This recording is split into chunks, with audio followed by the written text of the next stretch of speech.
नमस्कार मंडळी, स्वागत आहे तुमचं आमच्या चॅनलमध्ये। आवाज महामुंबईचा, शोध बातमीचा, कौल मनाचा। चला तर मग आमचे चॅनल लाईक करा, शेअर करा आणि सबस्क्राइब करा। धन्यवाद।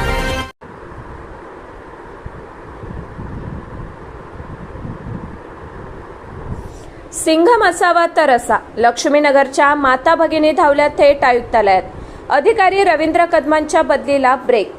एखाद्या पोलीस अधिकाऱ्याची बदली झाली की गुन्हेगारांनी आनंदात फटाके फोडावे आणि त्याच अधिकाऱ्याला परत आणण्यासाठी शेकडो महिलांनी थेट पोलीस आयुक्तालय गाठावे असा दुर्मिळ आणि खाकी वर्दीचा अभिमान वाढवणारा प्रसंग पुणे शहरात पाहायला मिळाला।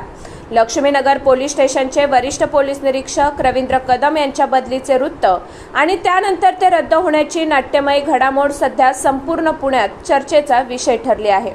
काही महिन्यांपूर्वीच नव्याने सुरू झालेल्या लक्ष्मीनगर पोलीस ठाण्याची जबाबदारी रवींद्र कदम यांनी स्वीकारली होती।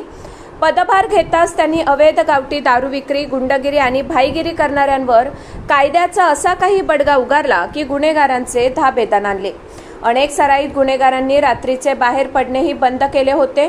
त्यामुळेच काल जेव्हा कदम साहेबांच्या बदलीची अफवा किंवा बातमी पसरली तेव्हा लक्ष्मीनगर परिसरातील काही गुन्हेगारांनी हुल्लडबाजी करत फटाके फोडून आनंद व्यक्त केला।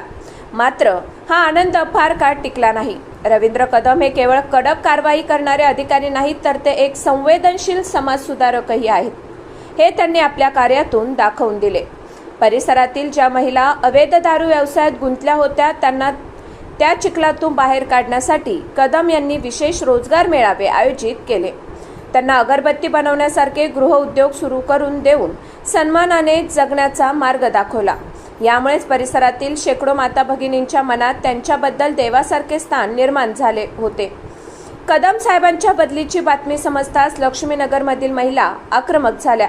आमच्या भागातील सुरक्षिततेसाठी आणि शांततेसाठी कदम साहेबच हवेत, हा हट्ट घेऊन शेकडो महिलांनी थेट पुणे पोलीस आयुक्तालय गाठले। महिलांनी आयुक्तालयासमोर कदम यांच्या कामगिरीचा पाढा वाचला आणि पूर्वीची दहशत व आताची शांतता यातील फरक समजावून सांगितला। जनतेचा हा उत्स्फूर्त प्रतिसाद आणि दबावापुढे अखेर प्रशासनाला नमते घ्यावे लागले।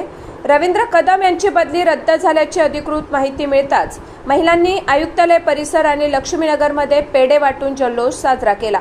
तर दुसरीकडे काही वेळापूर्वी फटाके फोडणाऱ्या गुन्हेगारांचे चेहरे पुरते पडले होते। अधिकारी कसा असावा तर रवींद्र कदम यांच्यासारखा, ज्याच्या नावाने गुन्हेगार कापतील आणि ज्यांच्या पाठीशी सामान्य जनता हक्काने उभी राहील। कदम साहेबांच्या बदलीला लागलेला हा ब्रेक म्हणजे त्यांच्या प्रामाणिक कर्तव्याची जनतेने दिलेली सर्वात मोठी पावती आहे। आवाज महामुंबईचा चॅनलसाठी सुनील ढेबे, पुणे।